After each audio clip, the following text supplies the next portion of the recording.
e toi fatalo fatu sa mola tunu pele nei vai ngole fiafi ile swafa mamalu tato li o Yesu Keriso de li o le toi tu male ola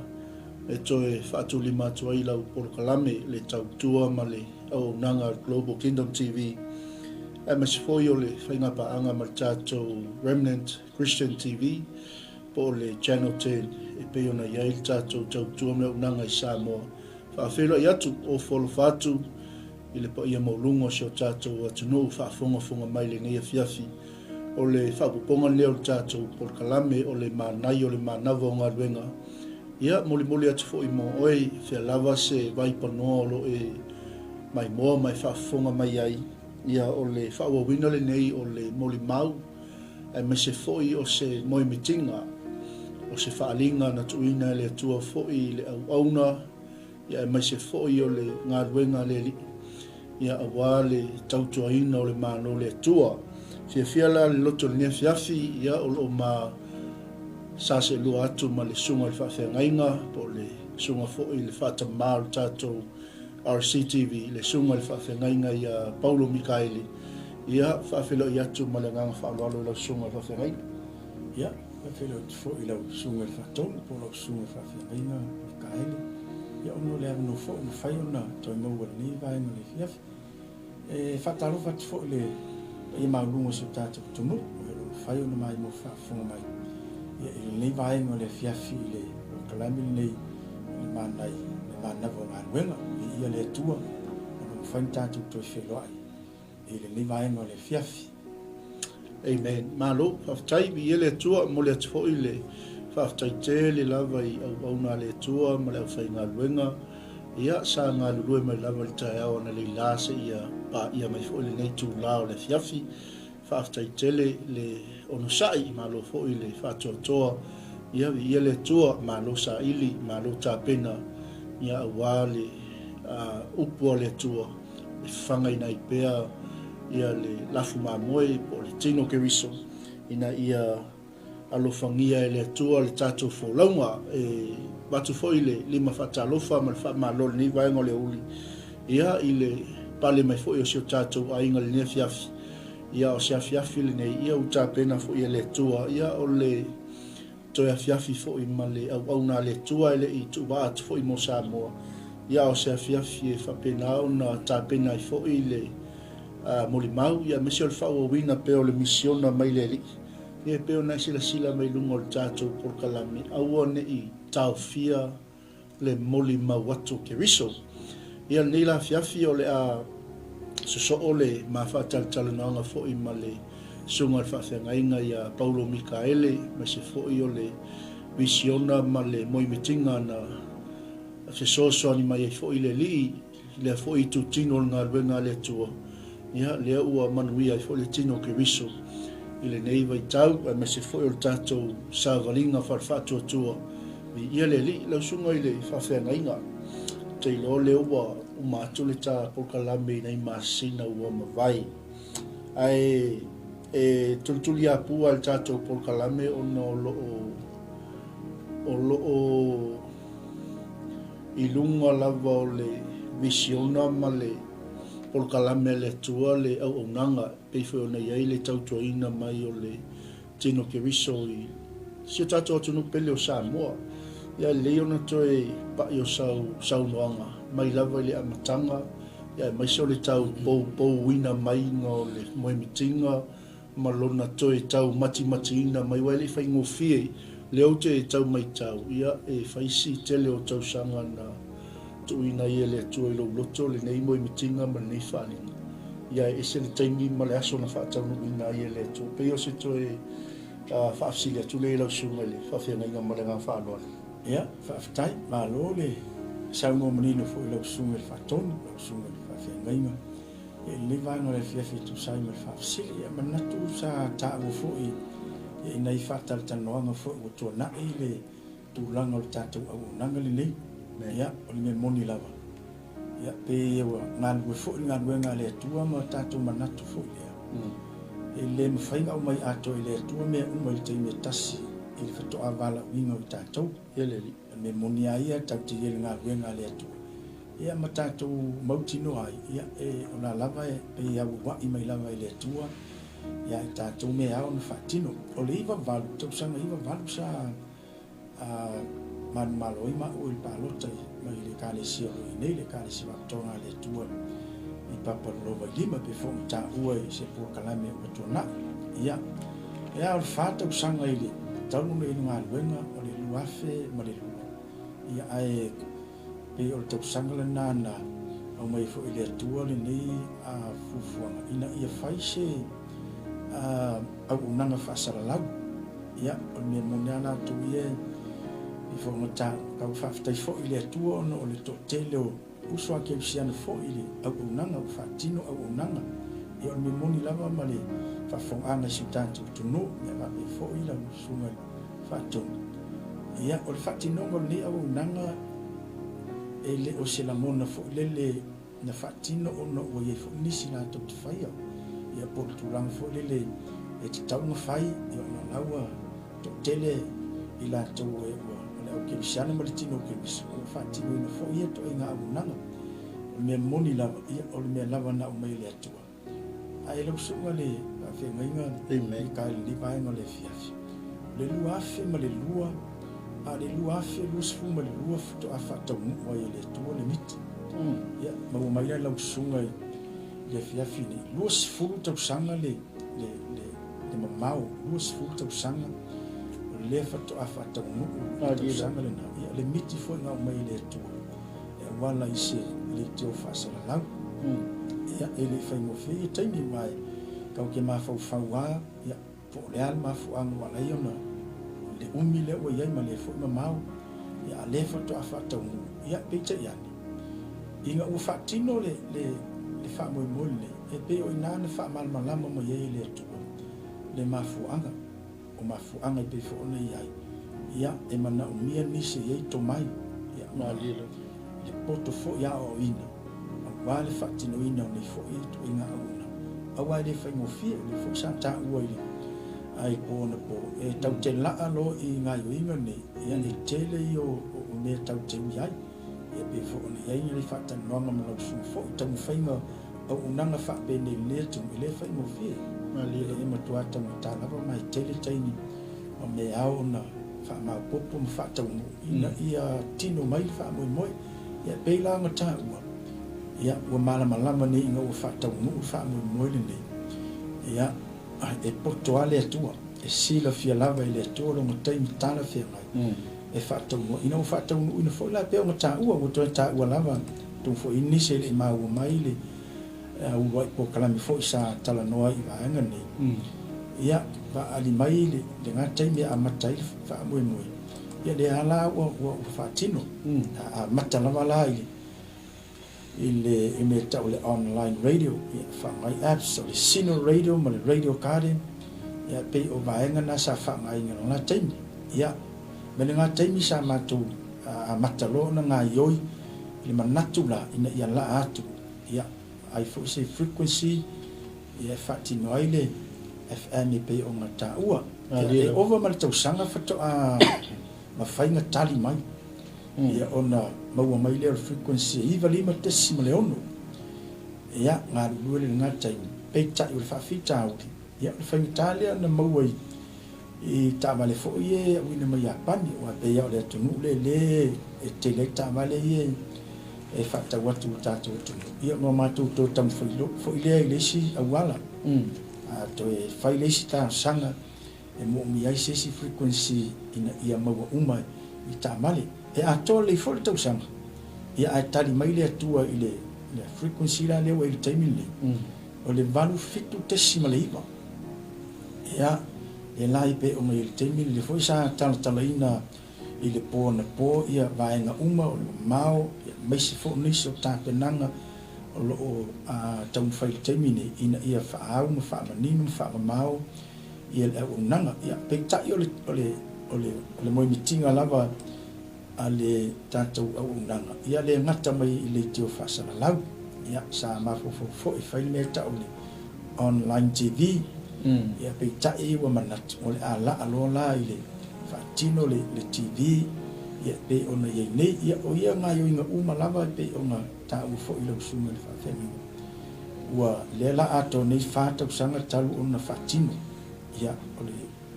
ai mai tau mai lai tonu fata usanga le ia a ni vaenga ia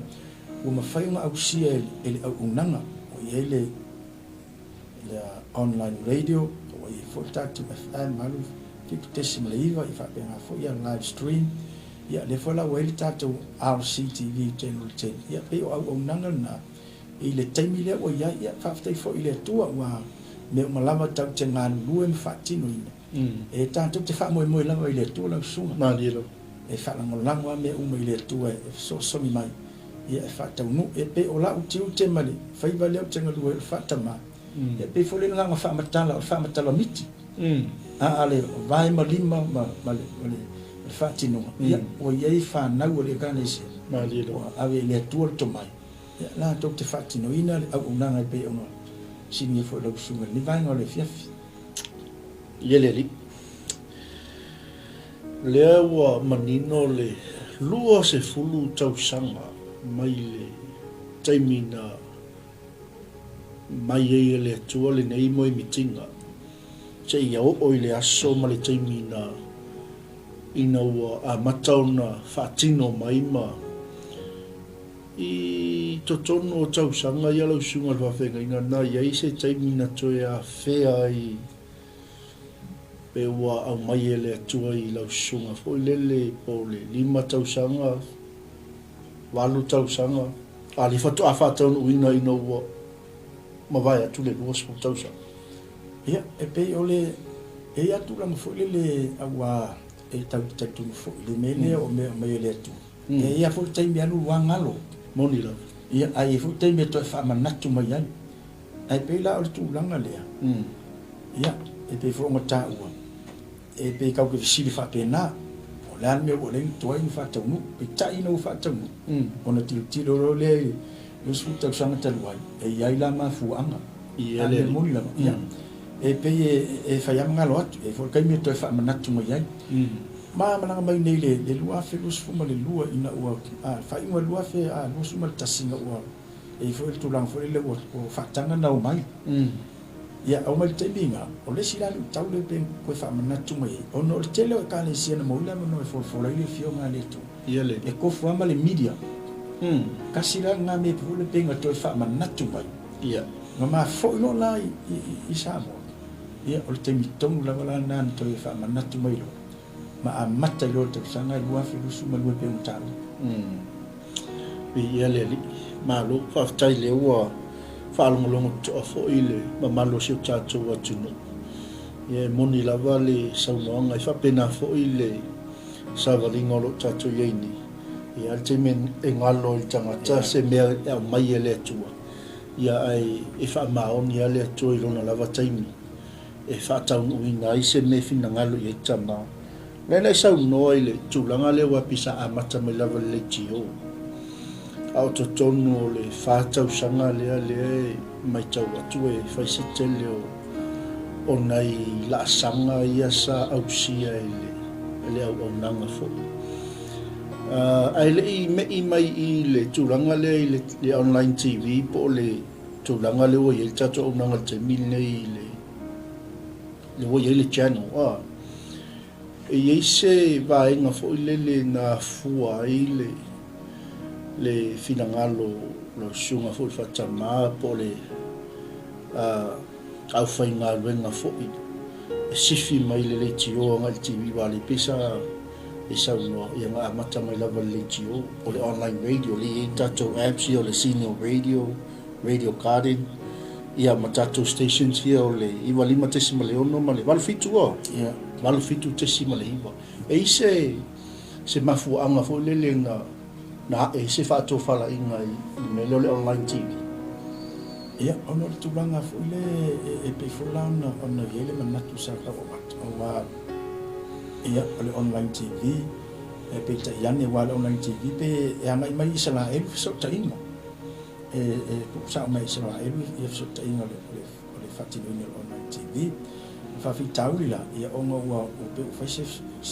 fa le tono so ta inga mai atu nei pe anga ya ku file ia na nga ile Israel pela nga le nga ye le tulang mai fa fita ngom na tulang le ole afa tino lo la le a tibile chen ia tulang fo le man to fo la usunga ia e pe ia ole tio ia ma ale live stream fo no Facebook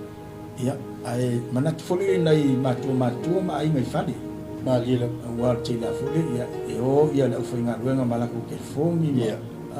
moni la ia ai pe o la yese ki vi fo le ia pe la ole aban ol nga mata ol wa tau fo la TV ele pe fo la le no Facebook ia pe fa ka ia te la ia fa ko amolo sa ma no ia TV yang kia TV mata ia pe ole manatu nga lain manatu ina ia fatino fo la sa ia so fo ini se ele in telefone ia sa ba matu i mau te fo malawa i tini yang ai fo ia ai nga ia waya fo ma ole mai swato mi ia le esele ma li fo ile fa lo matu to ani ia fia ai pe ma na ia la mata ti ele alo se teira ia ele fa mai na telefone wa ile telefone uma ia nai matu ia alisa ma ua ile fa so le asona ele alu fuala TV e te le lava le pitole e fia ngai male au nanga fo i male pulenga fo ia wale fa awa wina pe o le tau lo ai fia nga ia tu se no le sa ta ole ale so tanga le mai so vai no pina ta ia e pe ole o nga tu no le sa le fit le sa online la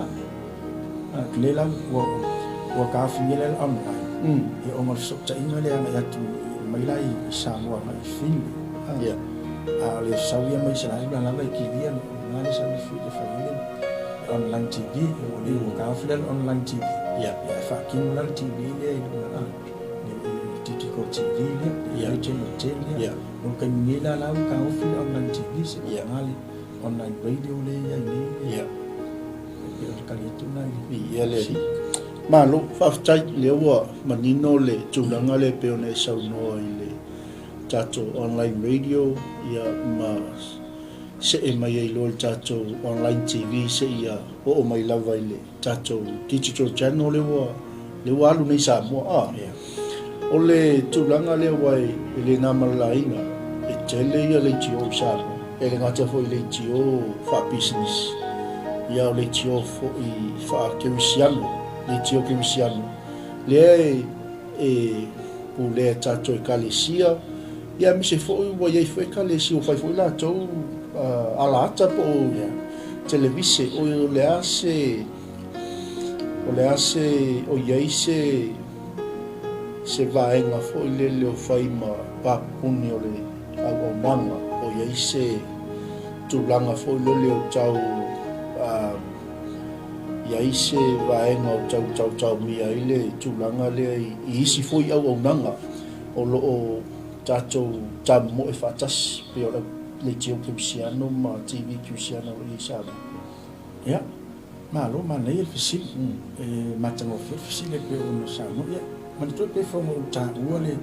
tulanga fo le nganga o le fatu no le au na se fa li nganga o mai le tu ia ai le isi fa mo fo le e fai ona o fai fu nis moni la fo le la ka mo fai se fa tau banga ele isi langa nganga fa pe na ia na lenga fa tino ia o le mo ya fo i le nganga la tu ia isi au nanga e fa au popo atu ile tino ke miso ia e fai masau fa o atu la nanga ale RCP ia i au nanga la ke sian ia ina ia sa wa on to pe o mai folta to na bata tanto sta la i tala le maro le tu ele yesi la fa pe na o le nganga fi fiam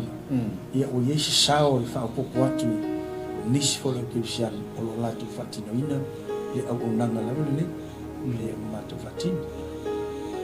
alo paftai viele li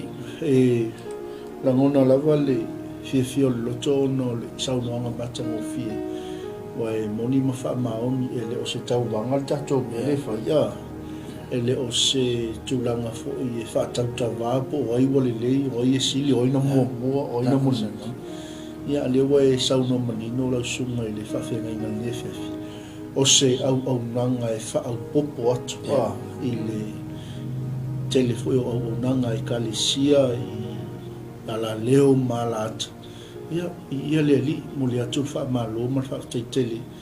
ile fa to fa la ino fo io la sunga fa fe ngai ngai fa fo ino visiona ma le mo tinga ile tulanga la ile taimile nei ile moleanga i luma o le ase fofuanga mamau o le ase va ayatu mo le si lima tausanga por sul tausanga vole pumoni o le sau o le tenkolosi le sau o le taimile nei e sui ai tausanga ia ele ngata fo i leo o ia ele malamalama matou i sa moa ile suinga o tele o mea ile ngata vai aluanga ile malo e ini si o vaenga o lo to whaafsanga ile ni taimi o lo whai maunga po se mea o lo to bale ngang whanot ia e pe a o te manatu e o le tūlanga maununga ia wa au nanga ni ele umi au nanga whapisinis moni lau e sponsors ma te lefo la ko sponsors ia matupe mo ai au nanga ni ia ele o whaatinoina whapena fo au nanga lau sunga male le fo au nanga whaatino ele o iese whaamoi moi ina ia ma wengi tupe le ka le sia po au nanga whaamoi moi lawa ia tele au wala e whalau tele aile le fina ngalau le atu ia o le tūlanga le pe ona sauno fo i e whaftai fo i lai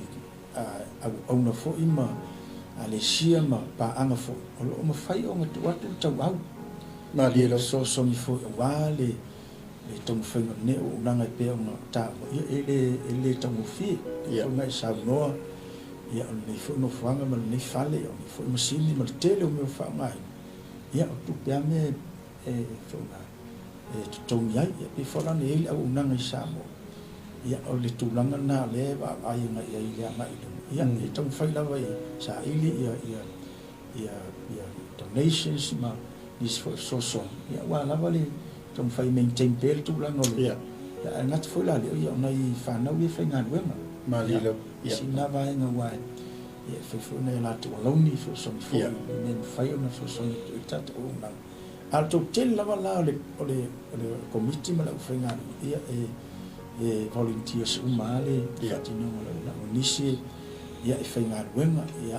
o la tu tem ya manoa ya fo le fatim ai o le titilo na ile ngai luma pe fo ngata wana poni so ama no e tala mai e wa fo la fa la te le ma pe vanga na le titilo na ile au na te le tu na fa le o le tio al tv la bala to ye la coverage ye le pe ngata ul pon po a so polia le mo tu tele sla fai fa pe na fo po al pe o le tio la le e tam fai te le ya ina ia a fatino ia baenga ia le whanga i fatu po ina ia pasopo le fo ia sa vai mo po pe o le banga na le tapil pene ila ngai lu au nam ia le li na lo faftai le fa so le sunga fa fe ngai ngai le wa manino fo ile tulanga le ni si fo io la sanga lo va vai tu ai no tau sanga lo mana o ia ni au nanga fo ile le fai ona to fe so ani fo I mo le ikalisia po o ainga pe le po inga ni fa mo mo mai ni si so ani mo le au nanga ya fa tai mo le fa siri o mana fo ni va ni we ano ya o si la va ni le o fa tu langa fo te mi nei pe ona e sa no to fo le faina nga e ta pu e mai ia o sa ninga ka le si o fo tanga matanga wenga ka le si le e fo mai fa malumi tanto te e ma mis fo ia o lo ye fu fo fa pena ia mai fo la fo tanga le ka le si le fo te le e fa ya me ta sanga te tas ia fo tanga fo to ne fo tanga le na mato malanga mai ai ia o lo I fatti non la fontana le pe fo ne ma to fontana samo le fai so ya me ya ma te fatti no fu ina la vale le au nanga ya ai e mo wa so sani fo le tanga nga male fonte ya so soni ai le I fa na fo lo ngal lu ai ole tilo na va fo ini ile fo fa fo mai le malu tato tu fo isamo ya ini ka le sia ni la tu fo no fa tino ya po nis fo mai ngai fi po ya lai ba wala mano la unanga fo so niatu ya fi so ta i mata tu talano ya wal fa tino mo fo ya pe fo la na yai tu lango package pe no ta ua a fai o yai se o ne fia fa tino san po klame e tasi po klame i vai as ya o yai fo le package o mo ta pena ya fa pena fo le vai as o atoa e fo mo ta ua ya ta to so ta i lama matalano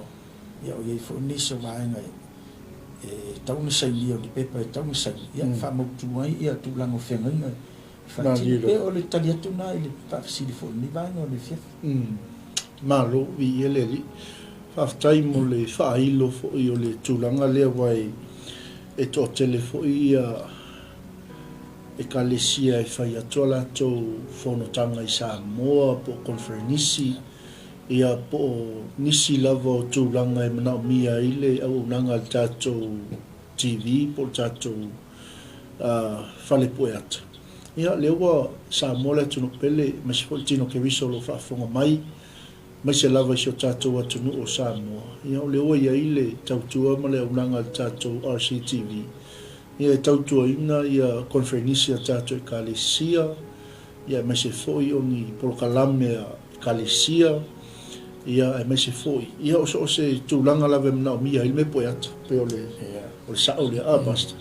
Ia whaafsota ia nel tato o unanga i Samoa. Pe amana o mia le fisosoani o la tau le faiva. Ia ona relax ale ole matanga venga po o ila vale kalesia o lo faile lato fufuanga i Samoa. Ia nga ia tato nanga mole fatino ino o nanga. Ia ni vai ngale fia fila usunga fa fe nga i nisi vai ngo o fufu ia i mole tulanga le ile fa por kala meina o le ase tulanga ile au fenga luenga anga ia tufo ile au nanga o le e tatala le feito to amo so se au pauna ia po ia le plea mai pe lo finanga lo e mala mai fo fa fonga mai so tato watu ma lo le sango mala fo ilo su le vai no le fia ia pe o le nganga lava na o au nanga a kilo fo ile na matau le ale tato au nanga o le fo sia le malo le tua ma le no winga o le fe au mo le tino ke miso ile o yai se pa pu fo ile mani tua o ye ngata mai ai ia le au nanga nei ile o fa pito fo manu ya tas ma fa na o le pa po tomo fo lo yai au na ai lo tala la le tino ke miso a fa fo mai se au na ia pe fo ngata ua ia sa po kala me fia au nai ile tua wala nei au na ia o mo le no fo ini ka le sia ia le o mo la ba le no lungo tato o ngana TV ia live streaming no fo le tio e fantino ia au nanga ia te fo la no ia po kala me lo a fa to te lungo TV amen a fa fo mo fo ni so au na le tua o lo so fu e te finangalo e tu fo ile si la fia mal mamlama ia ile leva fo i male umina ia ngalo e talia mal fa alo talia mal fa tai il tato po kalame so i fuanga ile ngalo ia lau mo mau e mes fo tu mai lo tau au ia e fa so fo ile ia taimi fo ia ile ngalo ngale tu ile ngata au na le tu e o lo ile ngalo ia fo au na le tu ia o malo lo malo mai ia fa pena fo ia nei fo le tua ia ai fo fia fa soa tau fo i nei fo le tua o lo ngalu lue mau le manoa o le so tai mai le tato o nanga fo i Samoa ia por tato o nanga ni fo ia fai le tu ma ina ma fa tu langa ni tai ia wa fa mo ia ina ia fa soa le si la fia i le ngalu ngale tu fa tai ma na ia tele le va nga le wa toi pa ia ile sa no nga lo su nga fa fa nga ni fia nei mai moa nei se tu a po se fa fa nga malo lo le ta fa tal no nga fo ni ia ma tau mate mai fo i po le ale le au nanga le te taua ai isele taua le vaenga le wai pe ona falong longo fo mal to ele son na fia mata fo I tato pokala me le wa mata ona fatal tala no mai ai au na ia le to isele mata ngo fie le falong longo atu fo I le lato tala ina mai le amatanga me fo la to soifua I le ngaluenga e le fai ngo fie pe falongolongo atu I tausanga o lo ta ua mai ia mai se o le taimi na tau a mata mai ai le ngaluenga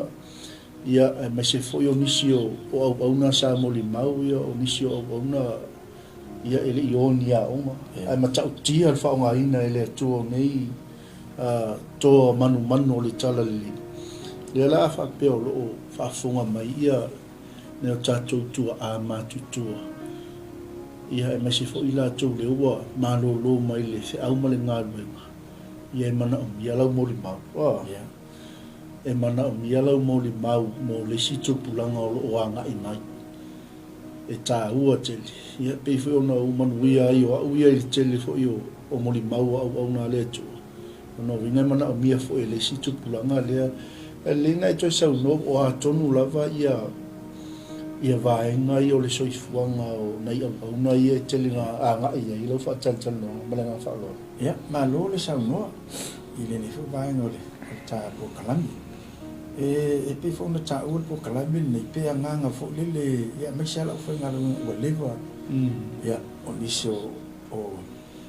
la fo ngalo nei ia le aso le te nei tal wai sa fa no mai to su ta sa no le se o na le o mo fa tal no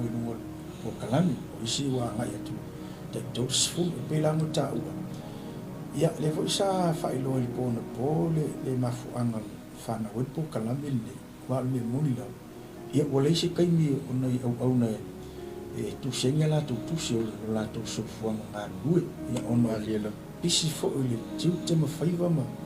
le telefo la tu fo au nanga fati ale la pe ua o manatu wa nga tele la le po kalami le nei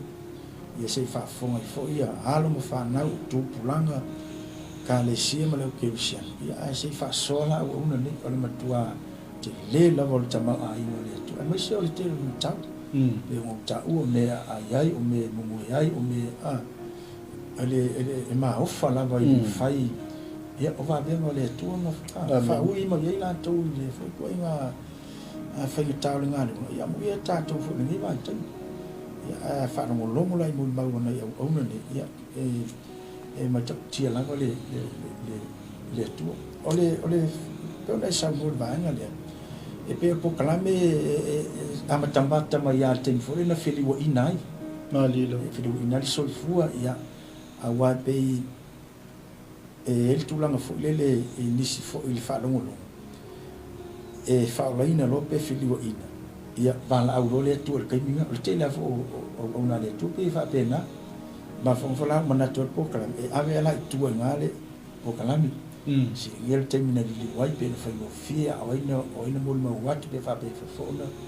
ona fa la ina po se la uma po se mo ma ia anga me fo le o ina fa le ina so fu o na sa fa mai no fo nga tai me so ia anga me le I tu la fo le oni tiu te mangi faiva sa nga lue ai aure le yo o mai lava I an fale po kala moni la le te nga lue e te va nga na o fi mai ia e fo nisi sa nga ia o fa au ia e fo na o I fa tala no anga me te ni fa nga ina ia se yo o mai lava la I le te ni nga la o le tu pe la nga tonga o nga la pe e te le la fa tala no o le umi le nga ia o lu tau fi tauli o ni fo le watu sa isi au na sa ia pe fa mo fiema so la to le nga wenga mai na au na tu la ese ia pe ami fo le tu malanga not ke o va na umana ya nga ia le fa tala no a mata mai lava le time fili wo ina ngai mai time la la wina ele tu ma tu au malanga wenga le tu amen malu fa tai tan tonu le wa la blama fai ule ta fa so fo ni va ngo le fiafi ia o le ai o lo o ta o to yo ta lu male le au tu fo I pe ona ye fa tal no mo so taimi fai tau le marikuna sum le ono ia wa sila fia o matato taimi toi tu yesu au fa au tuina le mana le fia mo le fa fonga mai fo iso tato watu au ne I tau fia le moli mau watu ke riso le sa tato fai mo se no male sunga ya sopi ia le wa fate ia ta wa va ia to la wa on mai fo le ta la ke riso ne ta ia ai faftai ile au na fo ile tu matau tia fo ile moli mau au na le e fo fa lo longo le tele por kalame ma se la le do por kalame le life in the ministry e wa fa malo sia fo ile va ia to tau no to ina le e to a mata mai fo le au na ngai samo ia ma pe wa e se manato le aso au ni tau fia le moli mau to ke miso ele ngata ma wala ba no e fa so le yo le ia so se mea la vai tia nga ia ia o la vai lo walu te fa tau se tu lo pa ia pe na fu la andu le fia e te voli o le voli o to no ia po la val tu la ngo fe la vai tia nga ia a woni I tau fia le muli ma watu ke viso a la sunga fa fe nga ia tu na tu pe la va no muli le sei sau nga tu sai fo I o le tau tu ia me se fo I o le mo mitinga ma le au nanga fo I o ngā lue sa mo ia ai le I fai wina le tapo kalame le fa si malanga fa wa fa tai te le fo wa ngai mai si u le tapo kalame mo le fo langa fa tai ia mai si fo le fa fo mai so tato tu no e fo mo fa tu ia le tu o anga e fo se le fai unga le fo po kalame au ni tafia le mo watu ke miso me mo ia ia ka ko ti fo lai le tu nang fo lo kai nga fio ile ngang fa ia moni ai se ma fo anga le tau ta fio le ka ko mo le mana amen fa ia mo le mal no ia la ia a fa sa fa tu ta e na so na fo tai ia o le wala ko mo le mana I las pendekos amen e fa wo wai e man tu fo pe o fa mo la fo sa manga yesu oh yo ele fomofo so le mana lai mo lima wai fai mo lima ele o se mana fo le mo fomofo ma tawa ino nga mo mana mo fomofo le e be fo la le fai tau le I fa fo tato le potu na le lo le tala fo le tala le ya tu lo uma fai mo lima amen no uma ya no mai le nga tama ia le la mana ia le ia pe folango iai au nanga ni ia sa tatal no pon e va ve tele langa o amen va ve langa tamu ia le la kilo kula utu au le ta fia le mo watu kiso I au wala ese uma fainga mo amen e tala e to e pe ole semana tuna fa fo ima e po kalami mas fo se fa ta yatu e fo faina no fa fo ma ia a mas fo la no le suma fa tele la ele fo fainga to e fa po parti le to e ma fa lo fo la unanga I lo tatu tu le fa fo mai so au no tale le ia e ba na ia le o mo ba ai ia e la tu nga lu fa me na au no ni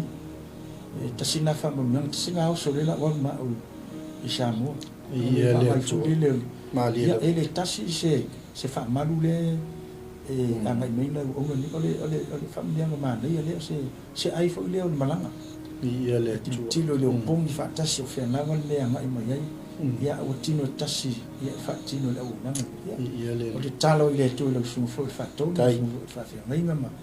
na iso o no fo auto va mai fo talo le tu ia tatu nga lu fa tasi o fa tasi ma lo le tu wala o nano me lo fa matale o mai le tu tatu tanga ue ma fo ye lu me ia we le le va ngo le fia fi lo su fa fe mai ma ia le tu sa mo le tu pele au ona tofia le tua me se lava ne o tatou tua awa malo lo mai le ngawenga ia po nisi foi la to lo ngalu lo nei taimi au o vatu le fitus fulu onos fulu valus fulu tau sama awoni va oia awoni e se me tafia le moli ma watu ke viso o lo ia tatou nanga I Samoa papa loi vai lima ia me lo ia tatou ngawenga ale tatou RCTV o lo ia foi mal tatou le tio ia fio mai so mai awani ye se me tau fia le muli mawato ke visu ia fa so fo ile so I fuanga lue le ngal wenga le se ia o la waina o mai fo ile taimio so I fuanga ia o lo to so I fua maulai ia ai o le taimi nei o le tau runga le na o le tato mana i o le mana wa o ngal wenga ia o se polkalame fa au ile afiafi ma le afiafi ai fa aftai le tua i o mo fo ile nei ava no ia fa lau tele I pel fina ngalo le li mai se o le tala ina pea o le moi mitinga mai se o le mission le sa ta o pasta le tulanga le fai ngalo ia moni lava fa maoni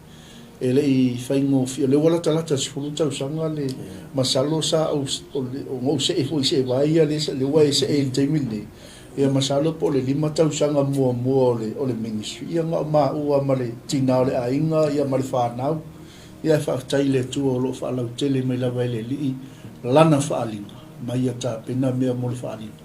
ia mo le to ile nga fa tai tele ile fa no ina fo lo tai ia me se fo yo le to ia fo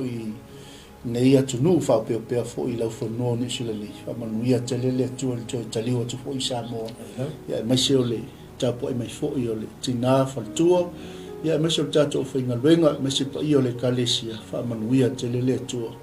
ile to fo ia tu sa mo ai mo le nei